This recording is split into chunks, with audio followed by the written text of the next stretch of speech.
Hello students, आज हम समझेंगे class 10th maths NCERT book का चैप्टर नंबर 8 जिसका नाम है ट्रिग्नोमेट्री।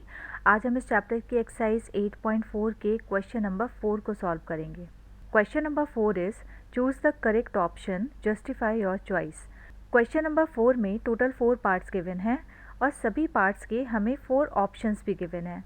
हमें बताना है कि इन सभी ऑप्शन में से कौन सा ऑप्शन करेक्ट है और साथ ही साथ उसको जस्टिफाई करके भी बताना है। तो चलिए वन बाय वन सभी क्वेश्चन को सॉल्व करते हैं। Part 1 is 9 sec square A minus 9 tan square A. Part को सॉल्व करने के लिए सबसे पहले हम 9 को कॉमन ले लेते हैं क्योंकि 9 यहाँ पर भी है और यहाँ पर भी है। तो ब्रैकेट के अंदर बचेगा सेक square A minus tan square ए। अब देखिए, एक प्रॉपर्टी होती है सेक स्क्वायर ए इक्वल होता है 1 प्लस tan स्क्वायर ए के। अगर हम tan स्क्वायर ए को ले जाएं लेफ्ट हैंड साइड में तो ये हो जाएगा sec square A minus tan square A equal to 1।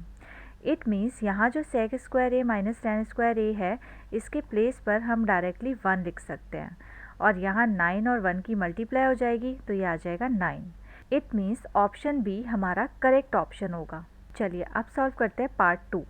Question को सॉल्व करने के लिए सबसे पहले tan theta, sec theta, cot theta और कॉजिक थीटा इन सभी को हम कन्वर्ट कर लेंगे साइन और कॉस की फॉर्म में, क्योंकि डायरेक्टली यहाँ पर हम कोई भी आइडेंटिटी अप्लाई नहीं कर सकते हैं। तो देखिए, इस tan थीटा के प्लेस पर हम लिखेंगे साइन थीटा अपॉन में कॉस थीटा। सेक थीटा को हम लिख सकते हैं 1 अपॉन कॉस थीटा। इसी तरह से ये जो कॉट थीटा है इसको लिखेंगे cos theta upon sine theta और कॉजिक को लिख सकते हैं 1 अपॉन साइन थीटा।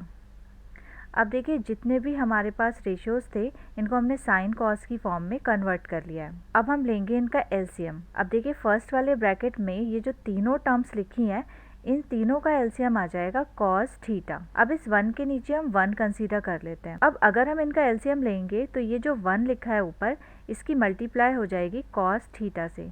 तो 1 और कॉस थीटा की मल्टीप्लाई पे मिलेगा cos theta plus sine theta और 1 एज इट इज़ रहेगा एलसीएम लेने के बाद, क्योंकि ये जो दो टर्म्स हैं लास्ट वाली इन दोनों के नीचे ऑलरेडी कॉस थीटा आ रहा है। तो एलसीएम लेते टाइम हम इन दोनों टर्म की मल्टीप्लाई कॉस थीटा से नहीं करेंगे, सिर्फ इस 1 की मल्टीप्लाई करेंगे कॉस थीटा से, क्योंकि नीचे इसके यहाँ पर 1 है। कॉस थीटा होता तो इसकी भी नहीं करते। सेम ऐसे इन तीनों टर्म का भी हम एलसीएम लेंगे तो इस 1 के नीचे हम 1 मान लेंगे और तीनों टर्म का एलसीएम आ जाएगा यहाँ पर साइन थीटा।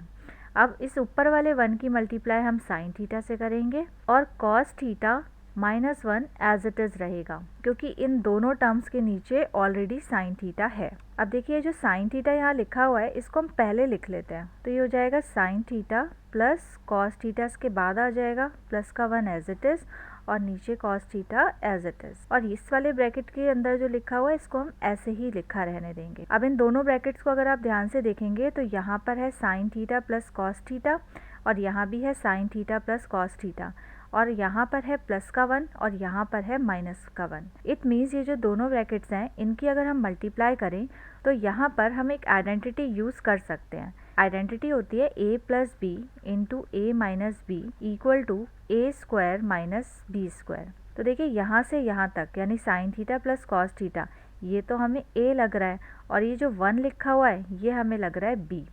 सेम इसी तरह से देखिए, यहाँ पर sign theta plus cos theta हमें a जैसा लग रहा है और ये जो 1 है ये लग रहा है b। तो हम यहाँ पर ये आइडेंटिटी इजीली लगा सकते हैं। ये हो जाएगा a प्लस बी और यहाँ हो जाएगा a माइनस बी।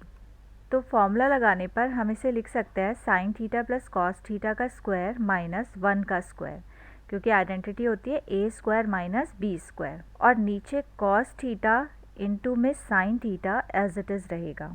अब देखिए, एक और आइडेंटिटी हम यहाँ पर लगा सकते हैं sine theta plus cos theta का होल स्क्वायर के लिए। हमें पता है a प्लस बी का होल स्क्वायर होता है a square plus B square plus 2ab के इक्वल। तो यहाँ पर हो जाएगा sine square theta plus cos square theta plus 2 sine theta cos theta minus 1, क्योंकि 1 का स्क्वायर करेंगे तो 1 ही मिलेगा हमें और नीचे cos theta into sine theta as it is रहेगा।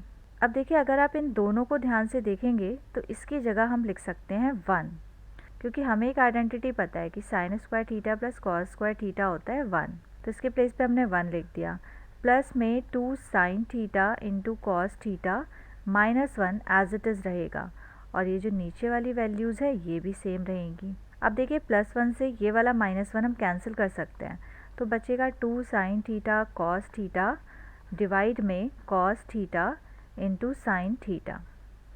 अब देखिए साइन थीटा से sine theta cancel, cos theta से कॉस थीटा कैंसिल। कैंसिल हम इसलिए कर रहे हैं क्योंकि यहाँ पर सारी चीज़ें मल्टीप्लाई में हैं। अगर इनके बीच में प्लस या माइनस लगा होता तो हम इस तरह से कैंसिल नहीं कर सकते थे। देखिए कैंसिल करने के बाद बचा 2 और यही होगा हमारा इस वाले पार्ट का आंसर। इट मीन्स पार्ट 2 में जो ऑप्शन सी है यही हमारा करेक्ट आंसर होगा। चलिए अब सॉल्व करते हैं पार्ट 3। सबसे पहले सेक और टेन को हम साइन और कॉस की फॉर्म में चेंज कर लेते हैं। सेक के प्लेस पर हम लिख सकते हैं 1/cos A और टेन के प्लेस पे लिख सकते हैं sin A अपॉन में cos A। और यहाँ पर 1 - sin A as it is रहेगा क्योंकि यहाँ तो ऑलरेडी sin A है, तो इसमें तो कन्वर्ट करने की हमें ज़रूरत नहीं है। अच्छा, एक बात आपको ध्यान रखना है कि यहाँ पर A लिखा हुआ है सब जगह। इट मीन्स जो एंगल है वो A यूज़ हुआ है। कुछ बच्चे क्या करते हैं कि A के प्लेस पे थीटा लिख देते हैं, तो आपको ऐसा नहीं करना है। क्वेश्चन में जो भी एंगल के प्लेस पे चीज़ हमें गिवन है, हमें उसी के ही अकॉर्डिंग पूरा क्वेश्चन सॉल्व करना है। अब देखिए इन दोनों टर्म्स का हम एलसीएम लेंगे तो ये आ जाएगा cos A, क्योंकि यहाँ भी cos A और यहाँ भी cos A, तो एलसीएम में तो cos A ही आएगा। और ऊपर रहेगा 1 + sin A और 1 - sin A as it is रहेगा। अब देखिए यहाँ पर है 1 + sin A और ये है 1 - sin A। इट मीन्स यहाँ पर भी हम एक आइडेंटिटी यूज़ कर सकते हैं। हमें पता है A + B into A - B equal होता है A² - B² के।